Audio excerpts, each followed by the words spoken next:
Hello and welcome to another edition of SAFC Fan TV. So you might have seen that we did our worst Sunderland 11 on last week's show. We're now going to do something a little bit different, where we're going to try and make an 11 up, and we'll do some different shows and doing a goalkeeper and then a right back and on so on.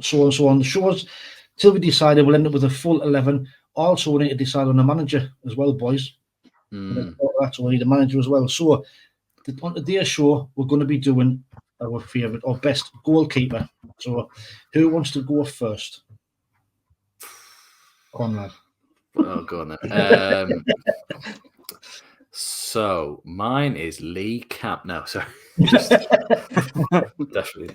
If we're counting ones that are under 4 foot tall, then no, I think I have to go Thomas Sorensen from my era of watching.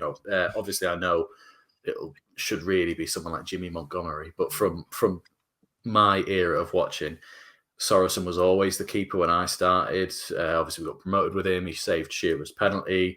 He was Denmark's number 2, just behind Peter bloody Schmeichel the whole time. So it has to be Thomas Sorensen for me. I've never felt we've had a keeper like him since, even with the likes of Gordon and Mignolet and Manone, and we've never had that one for years and years. It was just, nope, this is my club. I will live and die here. And I think if we'd have stayed up, I don't think he ever would have gone. No, I think you're right. You think it's probably a good shout. Go on, Mike. Do you want to give us yours? Yeah, beat that. Come on, try and beat Tommy. What that? It's the same. Tommy as well. So it's ruined that all, Yeah, I'll just leave now then, shall I? Yeah. You've just totally milled your vote. But it's he did. I think it was 38 or 39 clean sheets he got for us as well.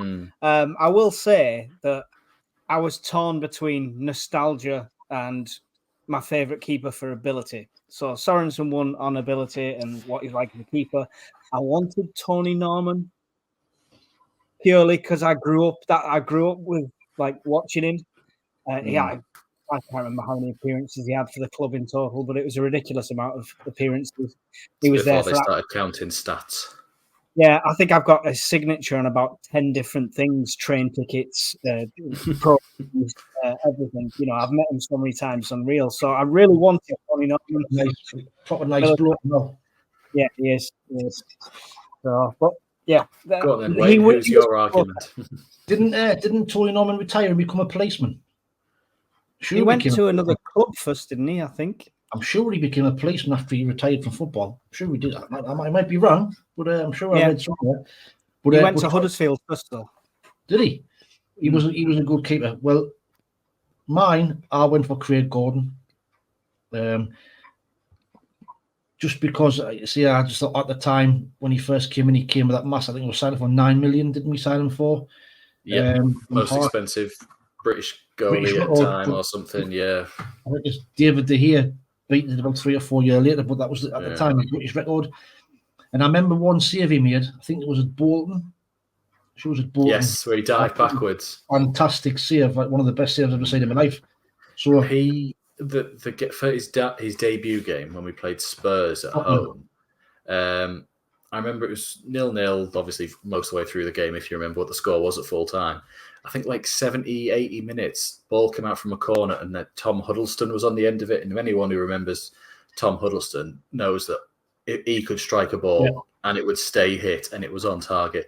And I just remember seeing it loop and fly towards a goal. And I remember thinking in my head, I'm expecting to see like Darren Warden's full up, like flying and not getting it. And he just literally walked over and just went, And I remember just thinking, we've got a goalie. We've got an actual keeper now who's going to sort us out. So I can see why you'd think that.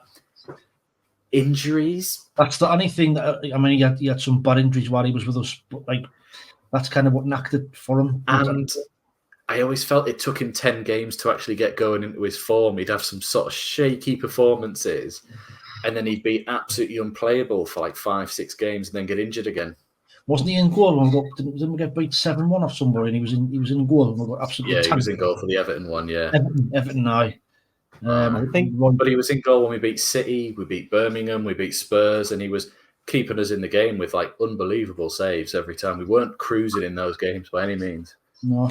I think the price tag that was put on him was always a bit too high for me, because I know you said De Gea came in and broke the record, but I don't think that was the record. I think it was the most money ever paid for a British-born goalkeeper. A British-born goalkeeper, and, right? Yeah.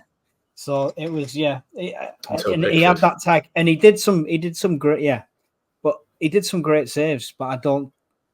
He doesn't just rate made on a the glass same at some scale. point. It just like he broke his arm once, and I mean, I can't remember everything, but I don't even think it was like a really sort of harsh. I think he's just saved the ball and broke his arm at one point. I'm sure he did. Just dived and did it, and it's a bit like. Whereas, again, I was a lot younger at the time, so my memory's not 100%. But I don't really remember Sorensen ever being out injured. I don't remember ever thinking, God, he's had a dodgy few games here, Sorensen, and then sort of coming into it. And Sorensen saves Alan Shearer's penalty. Wow, there's that. I mean, that's made like hammering down a trump card, like right here. It's a bit like Julio Arca's getting in this team because he ended his career. It's like it's trump card, like getting this. Yeah, I think the difference is you felt safe when he was in net.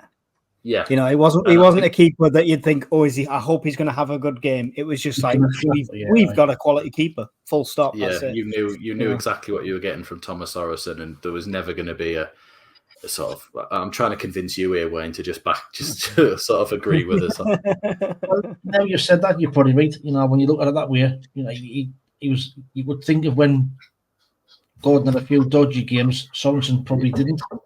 So I'm trying to think, how much did we pay for Thomas Sorensen? Obviously, at the time, it was probably like 7 pence. I'm going to say it wasn't very much, I wouldn't have thought. Let's have a quick look. I'll see if I can find it. Talk amongst yourselves, everyone. I had that up a second ago. Hang on. Did nobody think about putting Pickford in? 510 grand for Sorensen. Oh, bargain. I think that's good as well.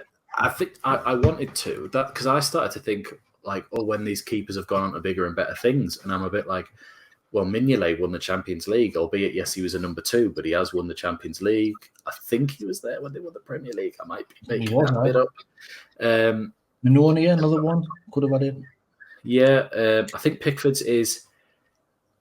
He didn't play long enough. He did one season, and it was sort of gone.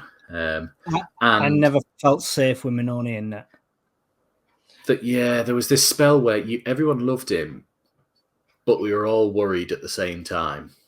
Like, didn't he have one that, like, literally it was a back pass and he went to pick up and it just went straight through his hands? Yeah, I think there was the game, if you remember, and I don't know how you can block that. We lost 8-0 to Southampton away, and he was at fault for about 2 or 3, which is impressive because 3 of the other goals we scored were own goals. And then we played Arsenal at home, and I think he was at fault for both goals. And so then I think he got dropped out for Pantilimon at the time, and then that's when he sort of took over as number 1. But then he didn't want to be sort of that strong with a number 2, so he left, and then Pickford took over, didn't he? So, well then, that's kind of decided. It has to be Tommy. Our goalkeeper then, so that's that decided.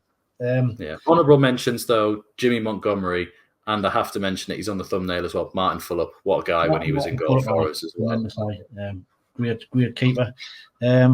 Not Lee Camp, not Lionel Perez. No. For one game only. That's the last video that we did. Oh, no. For one game only, just because I was stood behind the net, he got kicked square in between the legs and went down like a sack of spuds. And within 2 minutes, he got up and he gripped the back of the net and he looked at all the fans and he just started screaming, "Come on!" He had the best game of his life after that. But it was brilliant. It was a great moment. He spat in my face. Great. Other than that, it was rubbish. But Sorensen, Tommy's the boy, right? So that's that one wrapped up. So we've decided our goalkeeper is going to be Thomas Sorensen. Join us on the next one, where we'll be deciding our best right back. So until the next time, we'll see you later.